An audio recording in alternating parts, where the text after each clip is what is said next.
This is going to be the second part of the pride and structure. And this one is going to be, do you have access with the next move? See, we always want to make the next move, but do you have access? Because, well, you know what? I'm sorry, not access, accessories. I'm sorry, accessories. And what I mean by accessories is, if you're going to the next move, you have to have the accessories to move on to the next move. Because you can't sit up here and go to college with the same accessories that you had for high school, because you go into a whole different thing. You can't go into another job and switch from one job and go to another job that's totally different without the accessories on going to another job. Or better yet, you can't go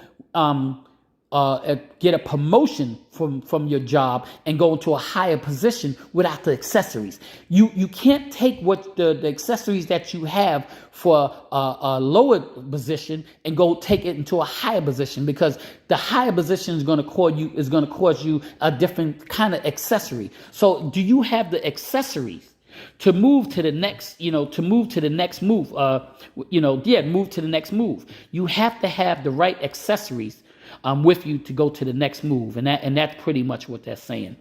Just because you stand in a garage do not make you a car. Hear what I'm saying? Because you can stand in the garage all day long and whatnot, but do that make you a car? No, it don't. Just because you stand in the garage do not make you a car.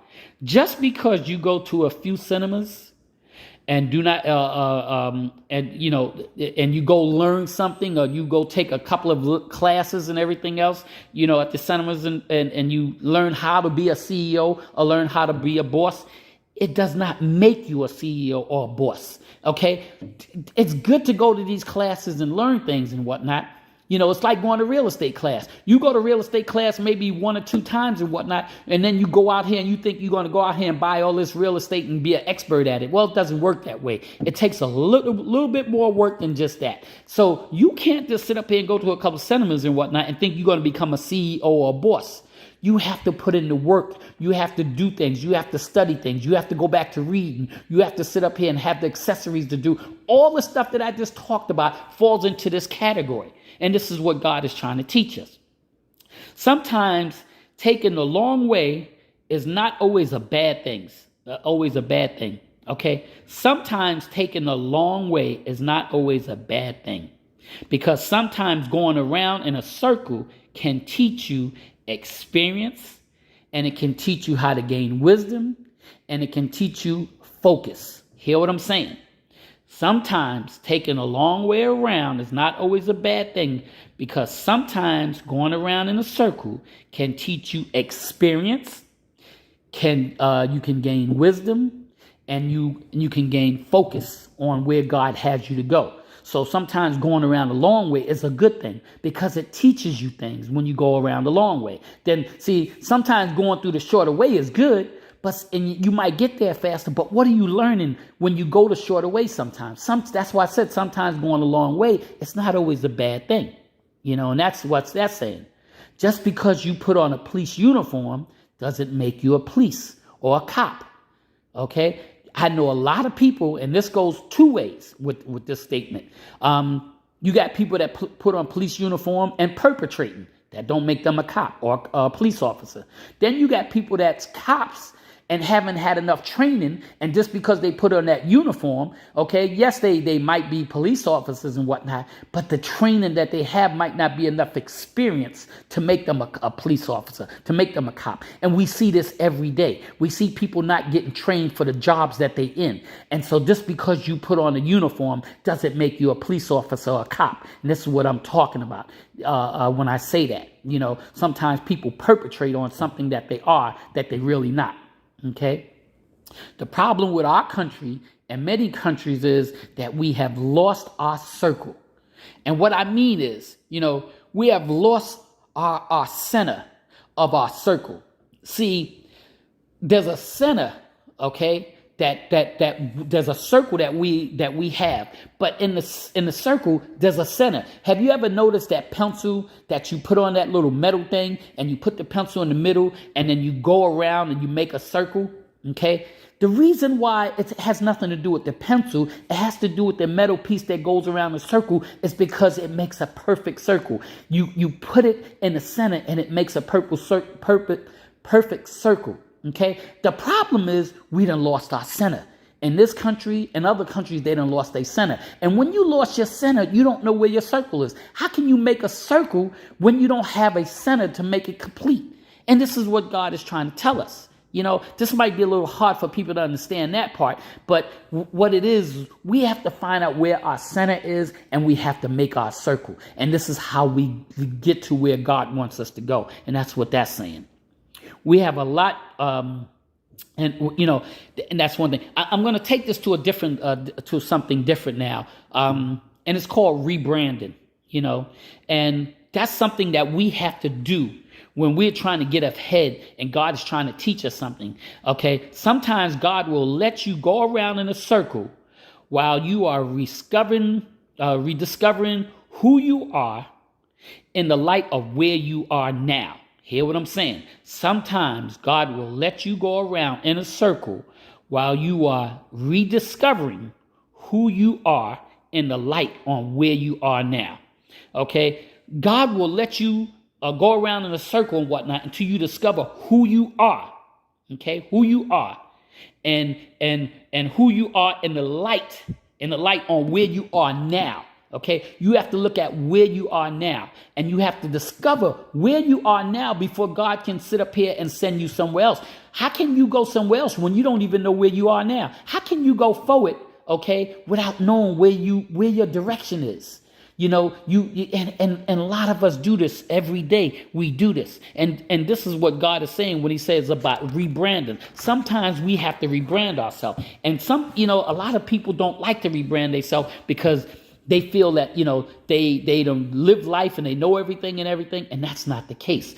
We all have to rebrand ourselves sometimes, and God will let you go around until you discover where you are. You know, who we was at the age of 20 is not who we are at the age of 40. You know, you have so many people out here at 20 years old, okay, that can do things. They can, you know, you listen, when you're 20 years old, you have the ability to do things at 40 that you might not have the ability to do. Okay. When you're 20 years old, you want to go out in the club and you want to sit up here and make mistakes, and, you know, you go out having parties and you ain't got to worry about really taking care of bills and everything else and whatnot. You can pretty much do that at 20 years old, because most of the time people still living with their parents and everything else. They don't have a clue about life. But when you get to be 40 years old, okay, how can that 40 years old, how can you still be doing the same things at 40 years old, not paying bills, not taking care of responsibility? At 40 years old, you should have fell into some kind of manhood, some kind of womanhood. You should know some kind of direction on where you're going. At 20 years old, yeah, you can get away with it because you're 20 years old. But when you reach 40 years old, you shouldn't be doing the same things at 40 years old that you was doing at 40. Somewhere, especially when it comes to men, they should grew into manhood. They should have grew into putting toys away. And like I said, as a child, you spoke as a child. But when you became an adult, you learned to put childish things away. This is what this is saying. And this goes for men and women. And we have so many men and women out here that's still trying to act the part of a 20-year-old instead of acting their age at 40 years old. Okay, and when you are at the age of 40, is not the when you at the age of 40, this is not who you are at 60.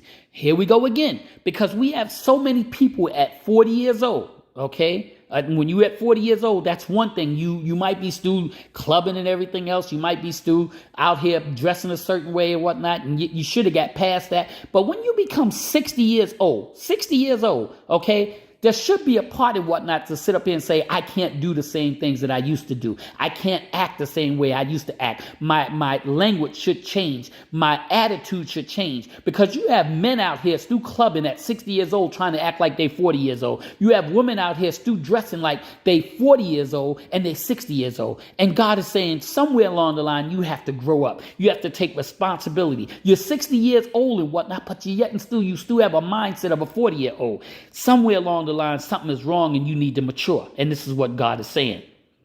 Every now and then, we need to take a lap, because where we are now in life, okay, we need, where we are now in life, we need this and we don't need that. And so what it's saying is, every now and then you might have to take a lap around the track. And you need to see, and when you get to a certain age, there's certain things that we don't need anymore. You know, you look at something and you say, well, you know what, did that, done that. I don't need to do this no more, okay? And then there's certain things you do need. When you get at a certain age, you know, you should reevaluate your life and say, okay, this is what I do need out of life. This is what I don't need out of life. And this is what God is saying to us. You should notice when you reach a certain age, okay? God will delay us because we have no rebrand. Okay. When you don't rebrand yourself, sometimes God is going to delay you, because if you don't rebrand, God can't show you something new. You know, a rebrand is pretty much like developing your mind, you can't sit up here and go forward if you don't change your mindset. And this is what they're saying when it says rebrand. You can't go forward without changing your mindset. You can't sit up here and go to a different level and you don't rebrand yourself. Anytime that you want to advance yourself, you have to rebrand. And a lot of people don't like to rebrand. Okay? Taking time to die to self. Okay? I'm going to say erosion. Okay. And that means taking time to die to yourself. Sometimes we have to die to ourselves. Okay. And that's the hardest thing to do when God is trying to take you on this journey, because we have to die to self, and dying to self sometimes can be real hard. Okay. And so it takes time for where you was, it takes time from where you was to where you are to die from self. Hear what I'm saying? It takes time from where you was to where you are to die from self. See, from where you was and to where you are now, okay, it took God time, and God had to develop you. He had to sit up, but he had to also get you out the way. And this is what I say, die to self. When you die to self, it's getting you out of the way. You know, that's what that's saying, getting you out of the way, dying from your own self. Because when you don't die from yourself, God can't work in you. But when you die from yourself and whatnot, God can sit up here and go on with what he has for you to do. You need time from some people who will not be on your journey to die from you. Erosions. That's what I'm talking about. You need time for some people who will not be on this journey with you to die from you. See, sometimes we have people in our lives and whatnot that has to die away from us too. Erosion means that you know, it starts to fade away, it decays and it goes away, you know, and eventually it just drifts apart. Well, some of the people in our life we have to do the same thing with. We have to die from people. We have to get them out of our life, because everybody that on this journey that God got you on can't go with you. Everybody that you want to take with you can't go with you. God didn't design it that way. God has a plan for you, and sometimes you have to die to yourself and you have to die to other people. And that's what that means. Okay. I'm going to go this one more. And matter of fact, I'm going to go into part 3 on this, because, you know, I got a little bit more that I want to speak about and try to get this thing done. I'm hoping I don't have to go into a part 4. I might have to go into a part 4 on this, but, you know, we'll see what happens on this.